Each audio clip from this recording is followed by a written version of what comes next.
لإخواننا في فلسطين اللهم كن لإخواننا في فلسطين وانصرهم على الغاصبين المحتلين المعتدين اللهم احفظ المسجد الأقصى اللهم احفظ المسجد الأقصى. വിട. ലോകം റമളാനോട് വിട പറയുകയാണ്.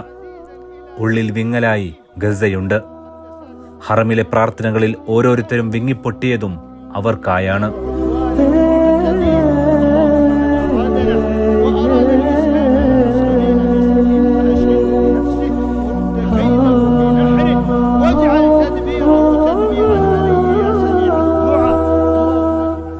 ഒരു കെട്ടിടം പോലും ബാക്കി വെക്കാതെ തകർത്തിട്ടും ഇസ്രയേലിന് മുന്നിൽ ബദറിലെ പോരാളികളെപ്പോലെ വിജയിച്ചു നിൽക്കുന്ന ഗസക്കുള്ള നോമ്പ്, അതും വിടവാങ്ങുകയാണ്. സൗദിക്ക് അകത്തും പുറത്തുമുള്ള നഗരങ്ങളിലെ എല്ലാ മനുഷ്യർ ഹറമിലേക്കൊഴുകിയ ഒരു നോമ്പുകാലം കൂടി ഇവിടെ പൂർത്തിയാവുകയാണ്. പശ്ചാത്താപത്തിൻ്റെ രാവുകളായിരുന്നു കഴിഞ്ഞ ദിനങ്ങൾ. വരാനിരിക്കുന്ന കാലത്തെ നേരിടാനുള്ള ശക്തി കൂടിയാണ് ഈ റമളാനിലൂടെ വിശ്വാസികൾ നേടിയെടുക്കുന്നത്. 27-ാം രാവും വെള്ളിയാഴ്ചയും ഒരുമിച്ച് വന്ന അപൂർവ ദിനം. ഹറം കഴിഞ്ഞ ദിവസം സാക്ഷ്യം വഹിച്ചത് അതിനാണ്.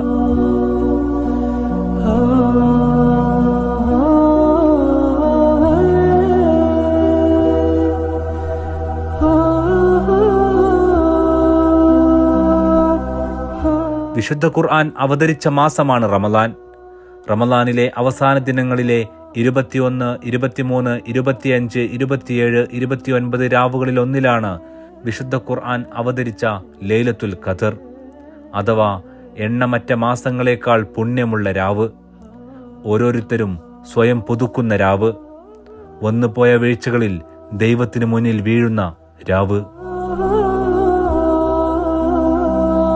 ഇക്കൊല്ലം എല്ലാ കൊല്ലത്തെക്കാളും വളരെ വലിയ തിരക്കാണ് പരിശുദ്ധ ഹറമിൽ കാണുന്നത്.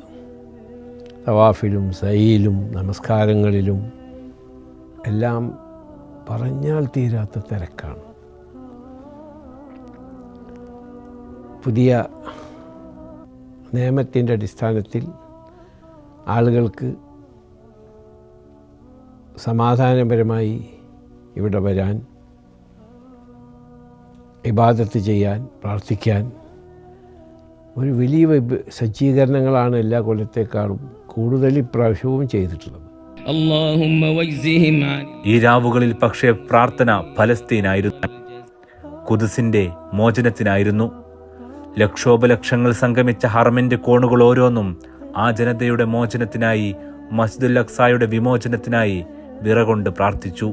اللهم احفظ المسجد الأقصى اللهم احفظ المسجد الأقصى وأعل بنيانه وقوي أركانه. നിരന്തരമായ ബോംബൊച്ചകൾ, നിരന്തരമായ വെടിയുണ്ടകൾ, അതിനെ കാത്തിരിക്കുന്ന ഒരു സമൂഹം, കുട്ടികളായാലും വൃദ്ധന്മാരായാലും സ്ത്രീകളായാലും പുരുഷന്മാരായാലും എല്ലാവരും ആ ഒരു നിരന്തരമായിട്ടുള്ള ആ ഒരു വേദനയിൽ കഴിയുമ്പോൾ, അപ്പോഴാണ് ഈ ഒരു സുഭിക്ഷതയ്ക്ക് ഒപ്പവും അവർ ഇങ്ങനെയൊക്കെ ബുദ്ധിമുട്ടേണ്ടി വരുന്നുണ്ടല്ലോ എന്നുള്ളത് നമ്മൾ വേദനയായിട്ട് നമ്മുടെ ഹൃദയത്തിലുള്ളത്. ഇപ്പോൾ മക്കയിലെയും മദീനയിലൊക്കെ ദുആകളിൽ ആ ഫലസ്തീൻ ജനതയുടെ മോചനത്തിന് വേണ്ടിയുള്ള പ്രാർത്ഥനകൾ അതൊക്കെ ഇമാമന്മാർ നടത്തേണ്ട വലിയ, അതൊക്കെ തന്നെ 10,000 ആമീൻ ചൊല്ലുന്നുണ്ട്. അത് ആ ആമീൻ തന്നെ ഒരു പ്രത്യേകതയാണ്. ഇമാമ് ദ്വാരക്കുമ്പോൾ പല സംഗതികളും പറയുമല്ലോ, പക്ഷേ ഫലസ്തീൻ്റെയും ഗസയുടെയും ഒക്കെ ആ വിഷയങ്ങൾ പറയുമ്പോൾ കൂടുതൽ ഉച്ചത്തിൽ ആത്മാർത്ഥതയോടെ ആമീൻ ആമീൻ എന്ന് പറയുന്ന ആ ഒരു ഹൃദയത്തിനുള്ളിൽ നിന്നുള്ളൊരു വിളി അവിടെ നമുക്ക് കേൾക്കുവാൻ കഴിയുന്നുണ്ട്. അള്ളാഹു സ്വീകരിക്കട്ടെ എന്നാണ് നമുക്ക് പറയാനുള്ളത്. നമുക്ക് മറ്റൊന്നും നമുക്ക് അവർക്ക് വേണ്ടി ചെയ്യാനില്ല, എന്നാൽ ദുആകളിലൂടെയെങ്കിലും നമുക്ക് അവർക്ക് വേണ്ടി ചെയ്യാൻ സാധിക്കും. പുണ്യമേറെയുള്ള രാവും പകലും ഹറമിൽ കഴിച്ചു കൂട്ടുന്നതിനായി വിശ്വാസികൾ ഹറമിലേക്കൊഴുകിയ ദിനങ്ങളാണ് തീരുന്നത്. ഇപ്പോൾ ഗാസയിലെ പാവപ്പെട്ടവർക്ക് വേണ്ടി, അങ്ങനെ ആഫ്രിക്കയിലെ പാവപ്പെട്ടവർക്ക് വേണ്ടി, ലോകത്തെമ്പാടുമുള്ള അവശരും അശനരും, അതുകൂടാതെ ഭക്ഷണത്തിന് ബുദ്ധിമുട്ടുള്ളവർക്ക് എല്ലാ സഹായങ്ങളും നമ്മൾ ചെയ്യുകയാണ്. ഈ GCC ഭരണകർത്താക്കളും രാജ്യങ്ങളും ചെയ്യുകയാണ്. അതാത് രാജ്യത്തിലെ നാഷണൽസും അവരും കൂടി ഗവൺമെൻറ്റിൻ്റെ കൂടെ ചെയ്യുകയാണ്.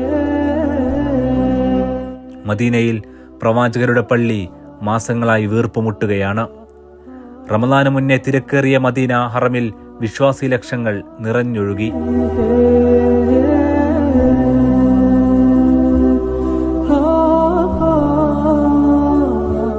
രണ്ട് കോടിയിലേറെ വിശ്വാസികളാണ് റമദാന്റെ ആദ്യ പാതി പിന്നിട്ടപ്പോൾ മാത്രം മദീനയിലെത്തിയത്.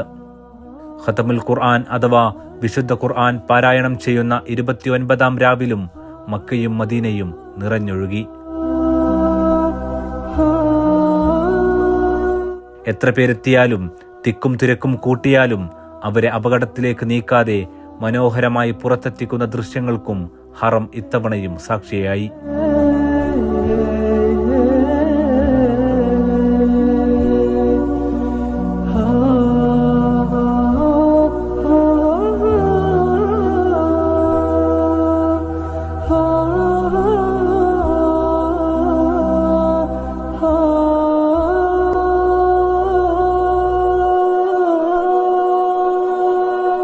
മാസ് മാനേജ്മെൻറ്റ് എന്നുള്ളത്, സൗദിയിലെ മാസ് മാനേജ്മെൻറ്റ് എന്നുള്ളത് അത് ഏറ്റവും ശ്ലാഘിക്കപ്പെടേണ്ട ഒന്നാണ്. കാരണം 10,000 അല്ല, ലക്ഷക്കണക്കായിട്ടുള്ള ആൾക്കാരാണ്, അവരെയാണ് അവിടെ നിയന്ത്രിക്കുന്നത്.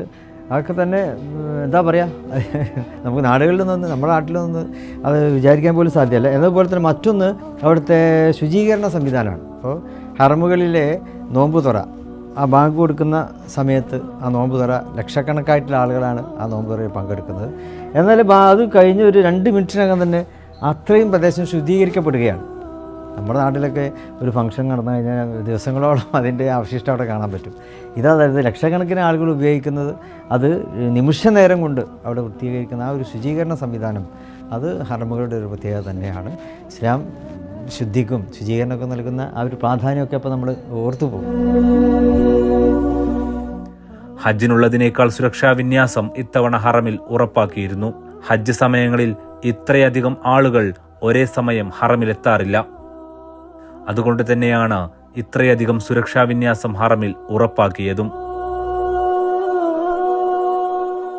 റമദാൻ വിടവാങ്ങുമ്പോൾ വിശ്വാസികൾക്ക് നെടുവീർപ്പുകൾ ഏറെയുണ്ട്. ഇനിയൊരു റമദാന്റെ വസന്തം വരെ ജീവിക്കുമോ എന്നുറപ്പില്ല. റമദാനിൽ സ്വന്തമാക്കിയ നന്മകളാൽ ഓരോ ദിനവും ഗസയുടെ ക്ഷമയോടെ, ആത്മാഭിമാനത്തോടെ, പ്രതിരോധത്തോടെ, നന്മകളോടെ മുന്നോട്ട് പോകണം. ഇത്തവണത്തെ റമദാൻ നൽകുന്ന പാഠങ്ങളിൽ അതുണ്ട്.